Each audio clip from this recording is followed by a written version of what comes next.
मुंबईतल्या मोहम्मद अली रोडला आदित्य ठाकरे बोलतायत।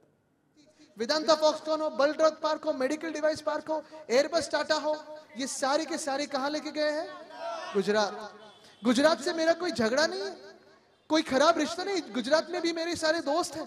लेकिन मेरा ये मानना है कि जो अपने हक की बात होगी, जो अपने हक के जॉब्स होंगे, जो महाराष्ट्र के हक का होगा, अपने अधिकारों की बात अगर करे तो जो महाराष्ट्र में आना हो वो महाराष्ट्र में ही आना चाहिए। गुजरात में जो जिसको जाना है जाए, असम में जाना है जाए, मणिपुर में तो दंगे हो रहे हैं, वहां तो भाजपा कभी गई नाही, लेकिन वहां भी जाए।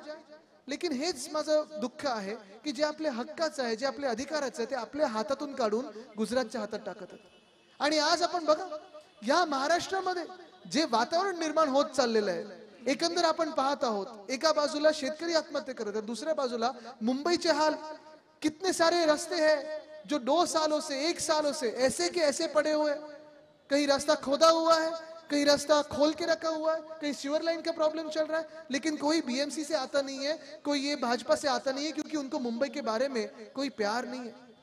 मुंबई के बारे में हो, महाराष्ट्र के प्रति हो, उनके दिल में नफरत है, भाजपा के दिल में नफरत है।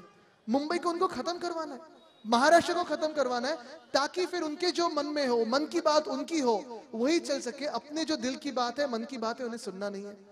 आज महाराष्ट्रात बघा ना तुम्ही, जे लॉ अँड ऑर्डरचा विषय चाललेला आहे, इथे महिला किती मोठ्या संख्येत बसलेत, जसं मी सांगितलं तरुण इथे वर्ग आहे, तुमच्याकडे हातात जॉब्स तर नाहीयेत, बरोबर ना? जॉब झालेत कोणाच्या हातात? नाहीयेत, पण इथे महिला ज्या आहेत, मी आज तुम्हाला खास करून विचारतो, कारण महिलांबद्दल सुरक्षतेचा जेव्हा विषय येतो तेव्हा आपल्याला आठवत असेल, आपण मुंबईमध्ये इथे तर मला माहिती आहे मोहम्मद अली रोड तर 24 तास चालू असतो, बरोबर ना? ईद के दिन और रमजान के दौरान भी पूरी रात चलते रहता है। और तसंच मी मुंबईत सांगत होतो की मुंबईमध्ये रात्री अपरात्री आपलं वैशिष्ट्य असं आहे, एकमेव शहर आहे की रात्री कधी किती वाजता महिला सुरक्षित असतात। कुठच्याही तुम्ही गल्लीत गेलात तरी महिला सुरक्षित असतात।